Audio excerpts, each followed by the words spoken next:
les frérots, écoutez là, on se retrouve, on est le lendemain. J'espère que ça vous aura fait kiffer ce passage à Afit, mais je pouvais pas trop parler parce qu'il y avait énormément de monde, il y a beaucoup de musique. C'était un gros event, donc forcément, voilà, pour filmer c'est pas les meilleures conditions. Surtout que j'ai pas de micro et tout, donc pour enregistrer ma voix c'était un peu galère. J'espère que vous avez quand même apprécié ce moment, c'était incroyable. Encore une fois, merci à Gauthier et à la salle Afit. Et tous les gars qui bossent à Afit, vous êtes des boss les mecs. Et là écoutez, la vidéo n'est pas finie puisque je vais aller faire un training jambes. Je me suis dit que comme j'avais pas pu peut-être trop filmer à Afit, bah, j'allais filmer mon entraînement jambes. Aujourd'hui en plus je vais au C-Gym et donc on va voir, faire des belles images. Et puis peut-être pourquoi pas donner 3 tips. Je sais que les jambes, il y en a pas mal qui les skippent. Hein. Mais les gars, c'est l'entraînement de bonhomme les cuisses. Et quand tu y vas, tu reviens, tu t'auto-détruis en fait. C'est incroyable de faire les jambes. Moi c'est une de mes séances préférées. En ce moment avec le dos, je kiffe. Donc on va faire les jambes et puis je vais vous filmer tout ça et puis voilà, c'est parti mon gars, go C-Gym. On prend la télé. Bonjour la télé.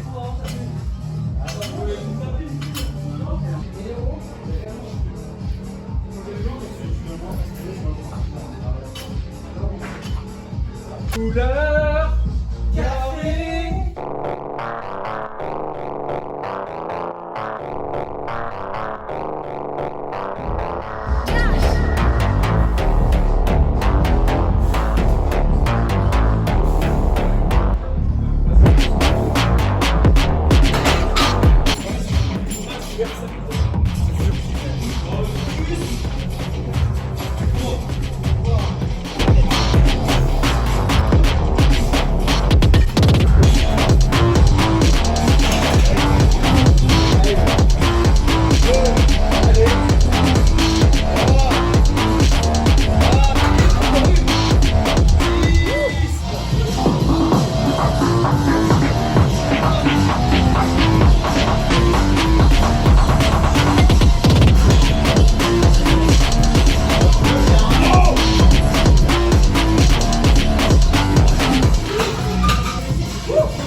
Bon les gars, là j'ai la chance d'avoir le bel squat à disposition, du coup je vais en faire.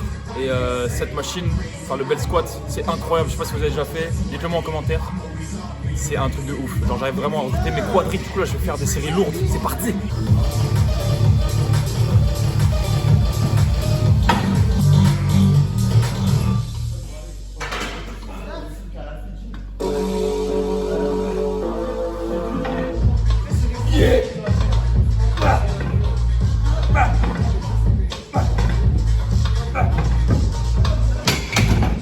More weight. I need more weight.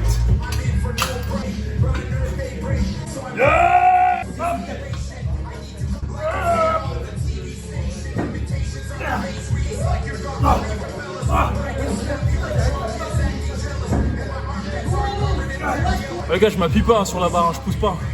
Juste je prends appui et je pousse tout dans les jambes là. Je mets pas des bras. La barre ça sert juste à être plus équilibré et pas glisser, surtout que je suis en chaussettes.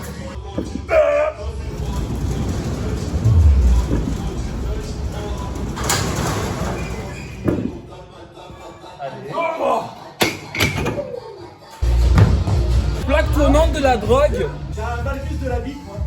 Oh. Au ventre. C'est quoi cette musique géométrie d'âge? Ouais, de ouf. Ouais, merde. Cela là, putain. L'hardcore. Je sais pas, j'aime, c'est mal aux oreilles. Oh. Je peux pas, j'ai des otites. Moi je vais payer l'extension du gars.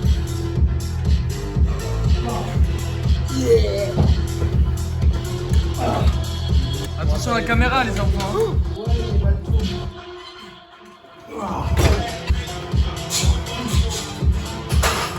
Oh.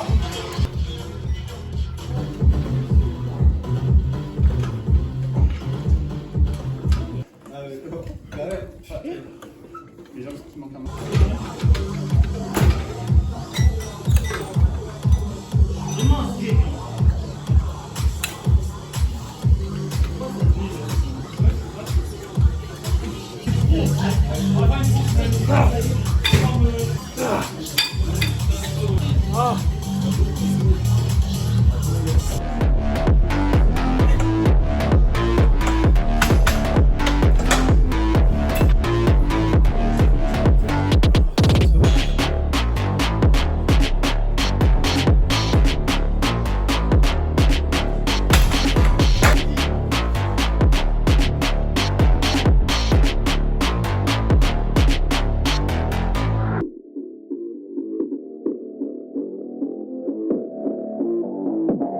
Bon, on va passer à la partie FAQ. Bon les gars, on est quelques jours après ce leg day qui j'espère vous aura plu et vous aura donné quelques idées. Ouais. Bon, je disais, je vous ai demandé sur Instagram si vous aviez des questions auxquelles j'allais répondre en vidéo YouTube parce que c'est le format qui est le plus adéquat, je trouve, pour détailler les réponses. Et d'ailleurs, n'hésitez pas à aller me suivre sur mon Instagram. J'y suis très actif si vous voulez de la motivation, des posts de qualité. Puis voilà, on va répondre aux questions directement. On y va. Donc pour la première question. Alors, es-tu adepte du wokisme? Je suis totalement pour qu'on écrase les hommes. Totalement pour. Je pense que c'est le moment de reprendre un peu le contrôle. Ça commence bien là. J'ai l'impression que vous avez été très inspiré sur les questions.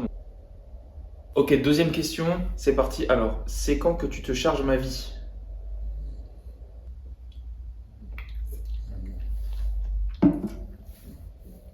Quand tu te chargeais un jour, les gars, vous avez été inspirés ou quoi là? C'est un troll en fait ce que vous voulez faire. Ça va? Je me dis que peut-être c'est les 3 premières. Alors, est-ce qu'un jour tu te chargeras quand tu auras atteint ton max Nati?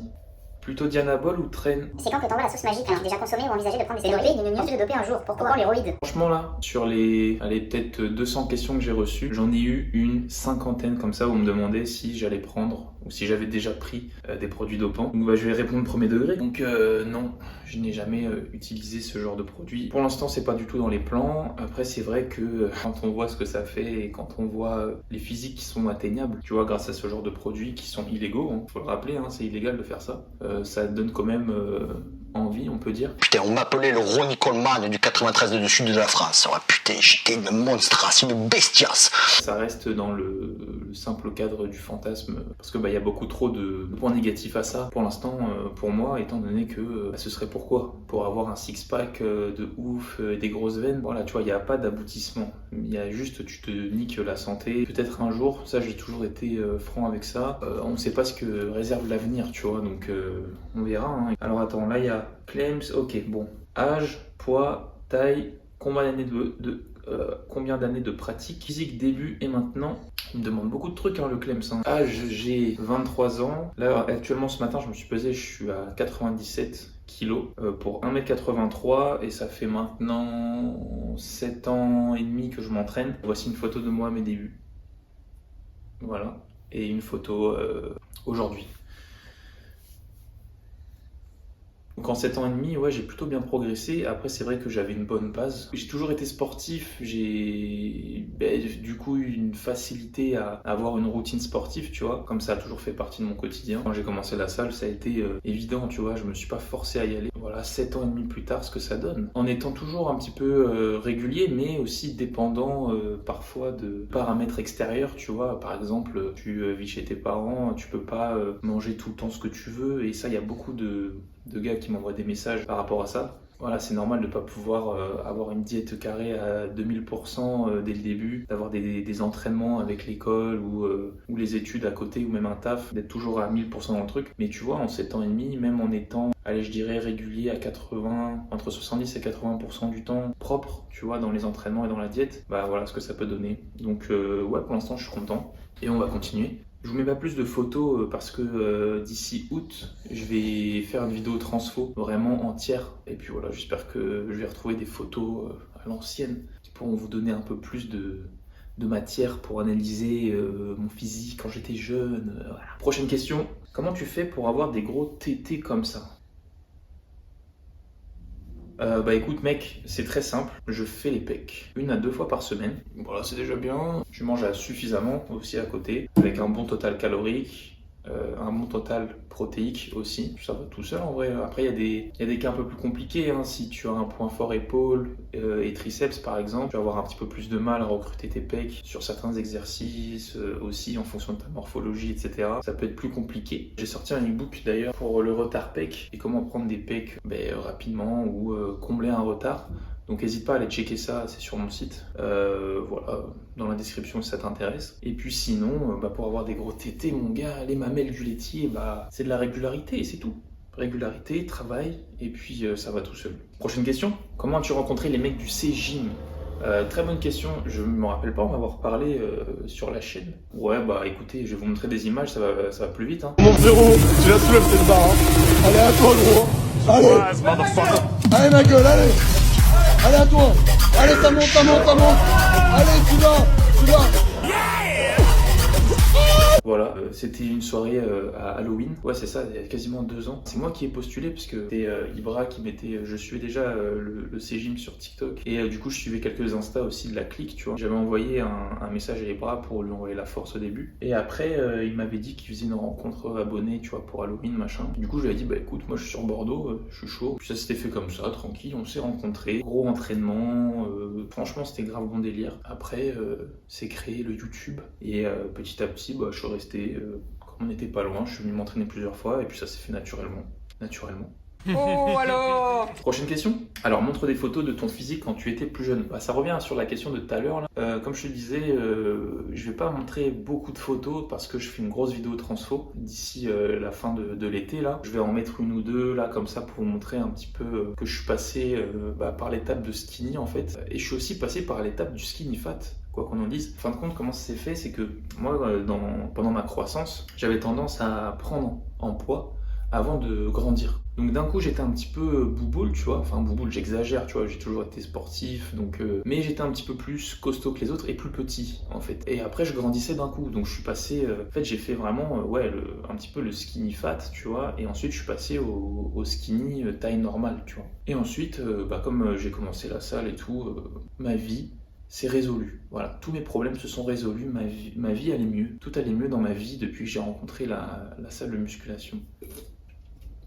Ok, prochaine question. Est-ce que tu as une technique spéciale pour rattraper les asymétries? C'est une très bonne question là, ça relève un petit peu le niveau des questions précédentes là. T'es dopé, dopage. Je vous rassure, hein, je suis un gogol aussi comme vous. Là, on va un petit peu utiliser nos dernières cellules du cerveau là pour répondre à cette question tous ensemble. Donc une technique pour rattraper les asymétries, en fait c'est tout con, hein, c'est de travailler en asymétrie. Imaginons que tu as, le pec gauche, tu vois, qui prend moins vite que le pec droit. Au lieu de faire que du bench à la barre tout le temps et d'avoir un côté plus fort que l'autre, où tu vas prendre plus du droit, tu peux faire déjà aux haltères. Et en plus de ça, ce que tu peux faire, c'est par exemple, après tes séries effectives, tu vas te foutre sur une machine ou même sur le banc aux haltères et tu te fais 3 séries en plus, tu vois, que d'un côté.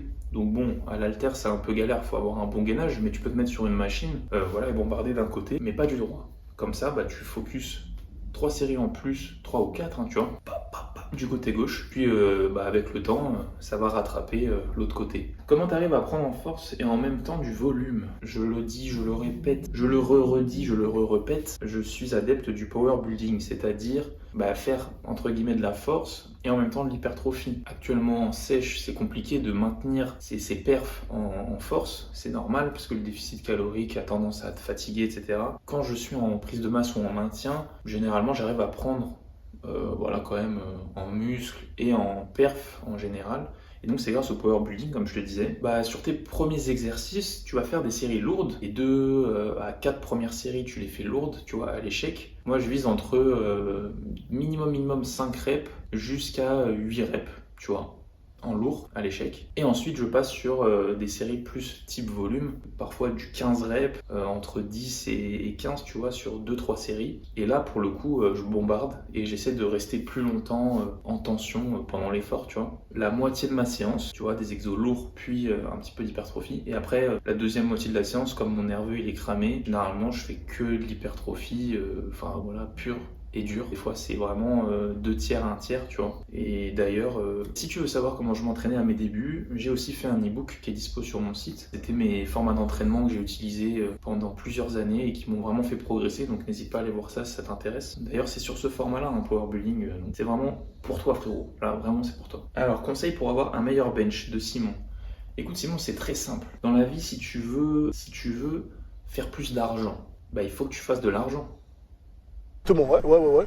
T'es bien renseigné, toi. Donc si tu veux avoir un meilleur bench, il faut que tu fasses du bench 3-4 fois par semaine. Si vraiment tu es focus bench et que tu veux progresser, là j'entends en termes de performance, hein, j'entends pas en hypertrophie ou en prise de muscle, tu vois. Là je vois vraiment perf, force, tu vois.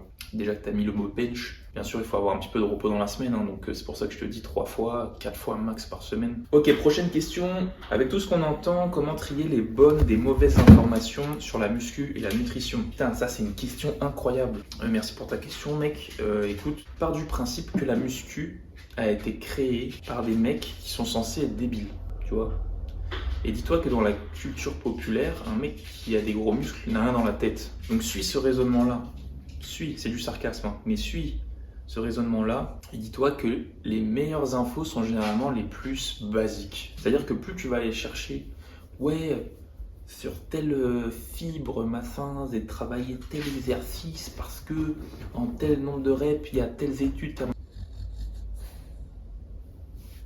Elle a soupiré. Je suis d'accord. Tu trouveras tout et son contraire sur internet, il y a tout le temps des infos qui sont remises en question. Tu as toujours des grands principes où tu as des gens qui sortent de nulle part et qui te disent non, ça c'est pas bon, regarde sur un tel groupe de personnes et 2 rats, ils ont pris du muscle au niveau des quadriceps en faisant du leg curl. Enfin tu vois, tu as des trucs. T'as toujours des exceptions. Pourquoi est-ce que je pars un peu loin là-dedans dans la réponse? C'est parce que il faut que tu essaies de mettre en pratique ce que tu vois et que tu testes aussi par toi-même des trucs et tu verras que c'est en testant ces choses-là que tu trouveras ce qui te correspond et c'est surtout ça le plus important. T'as des gens qui ne ressentent pas leur pec sur le coucher, tu vois, et ça veut pas dire, moi je suis fan du coucher, que ce soit aux haltères ou à la barre, mais si un de mes coachings me dit ouais frérot, le coucher je peux pas, tu vois, bah, je vais pas lui dire mais fais-en parce que il faut que ça marche, enfin tu vois, je pars un peu loin, mais après sur la nutrition c'est à peu près pareil, tu vois, il y a des gens qui vont dire oui, pour la sèche, il y a tel et tel aliment, c'est des indispensables. Par exemple, le konjac, c'est vraiment un truc de ouf. Si t'as pas les bases à côté, ça marchera jamais. Que tu bouffes 4 kilos de konjac dans ta journée et que au final t'es en surplus calorique, bah tu perdras pas de poids, mec. Putain, ça fait 20 minutes déjà. Faut que j'accélère. Hein. Alors, pour l'inspiration et la motivation, tu préfères les Trend Twins ou Sebum? Putain, c'est dur en vrai. Je pense qu'actuellement, je m'identifie plus aux Trend Twins qu'à Chris Bumstead. Je suis Batman. Ouh, la question incroyable. Tu nous sors quand un oversize bien énervé? Oh là là là là. Alors ça c'est un truc qui me trotte dans la tête depuis quelques temps, mais je me dis, est-ce qu'il y a des gens qui pourraient acheter un truc que je fais, tu vois, un t-shirt, un oversize? J'ai plein d'idées, hein, vraiment, c'est un truc que je kiffe. Il y a par exemple le délire Dark Sport que je kiffe énormément. Puis pareil avec Lucide, je me suis dit, en vrai, c'est vraiment un domaine que j'aime bien, tu vois. J'ai trouvé que c'était accessible en fait de pouvoir créer des vêtements. Et même la marque de Sykes et tout, tu vois, je me suis dit, en vrai, pourquoi pas moi, tu vois, pourquoi est-ce que je créerais pas un truc franchement, ça m'a chauffé, tu vois, vraiment. Et après, je me dis, mais en fait, frérot, tout le monde s'en bat les couilles de toi, en fait, personne ne voudra t'acheter un t-shirt. Enfin, tu vois, je réfléchis comme ça. Il faudrait que vous me disiez dans les commentaires est-ce que vous en penserez. Enfin, est-ce que vous pensez que ça pourrait être cool si je crée un oversize? J'ai plein d'inspi un peu dark, un peu comme mes tatous, tu vois, un peu sombre et tout, qui pourrait être vraiment cool avec l'aspect muscu et gym, tu vois. Donc dites-moi ce que vous en pensez. Là, je vous ai donné aucune idée et tout, mais rien que sur le principe, est-ce que vous pensez qu'on pourrait faire un truc stylé? Vous me dites, hein. Question suivante, pourquoi aimes-tu autant les loups? Alors j'ai pas beaucoup de flex dans la vie, mais j'en ai un et c'est celui de mon nom de famille. Parce que si tu vas sur Google et que tu tapes définition louvard non masculin, jeune loup de 1 à 2 ans. Mon nom de famille en fait, ça veut dire loup.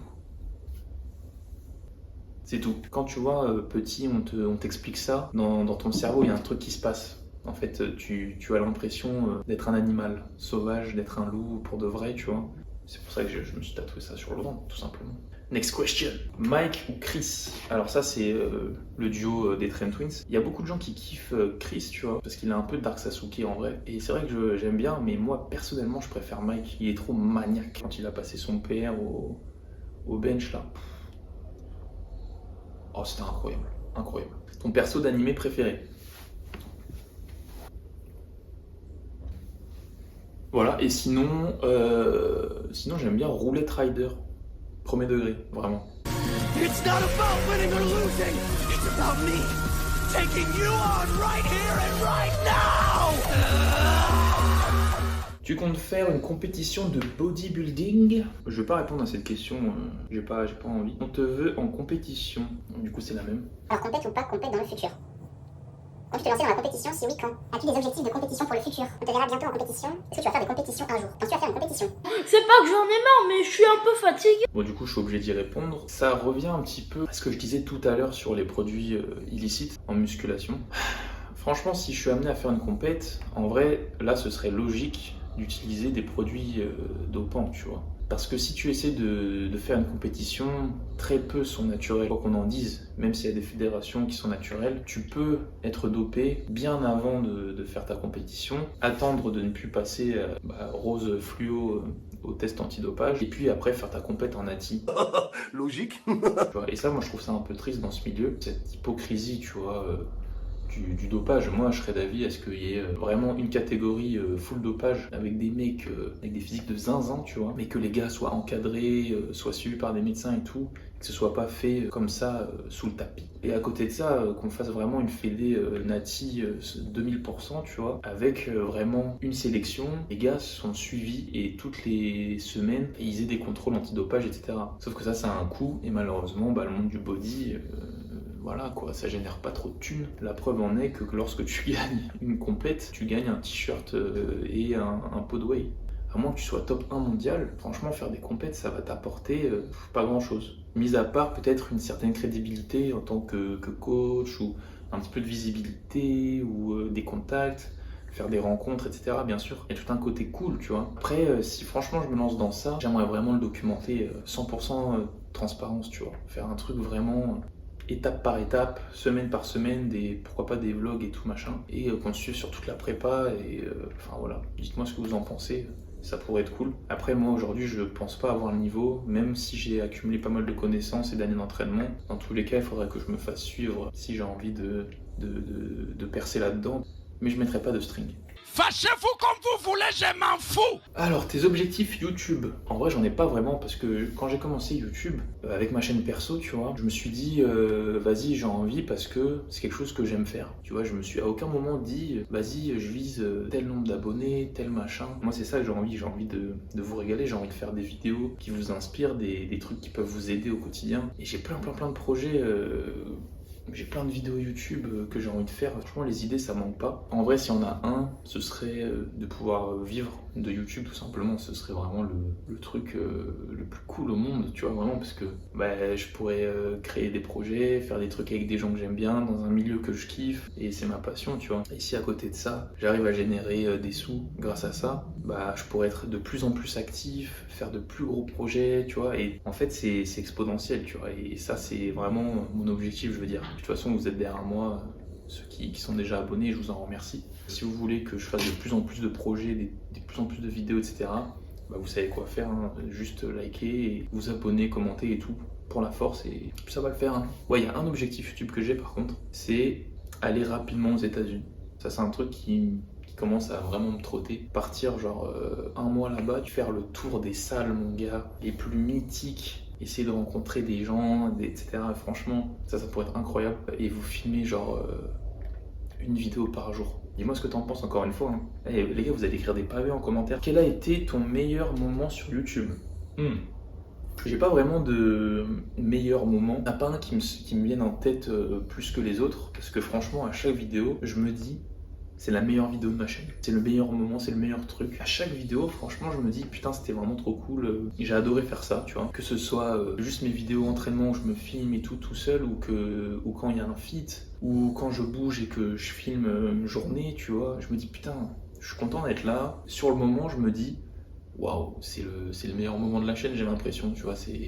Franchement, une des dernières vidéos que j'ai le plus aimé faire, c'est celle avec Zor à Marseille là.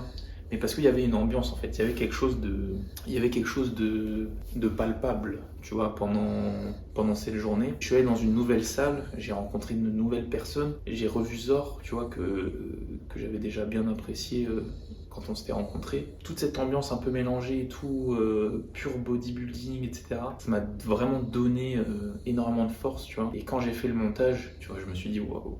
C'est ce genre de vidéo là que j'ai envie de refaire le plus possible dans ma vie. Bon, on va arriver à la fin. On va faire une dernière question. Alors, comment serrer de la fit girl? Girls? I wanna see men! Non, pour de vrai, on va finir avec ça. Bon, je vais en repêcher une au hasard, attends. As-tu des objectifs de compétition? Allez, vas-y, c'est bon. Bon, du coup, c'est la partie FAQ. C'était la dernière question. J'espère que j'aurai répondu aux plus grosses questions qui sont revenues. J'ai essayé de compacter un peu les diverses interrogations que vous aviez pour répondre à la majorité d'entre vous. Je vous ai répondu par message pour certains. J'espère que ça vous aura fait kiffer cette vidéo. Petit like, abonnement et le PayPal. N'oubliez pas. On se revoit très vite les gars. Prenez soin de vous. Et puis, on va le faire. Allez, bisous.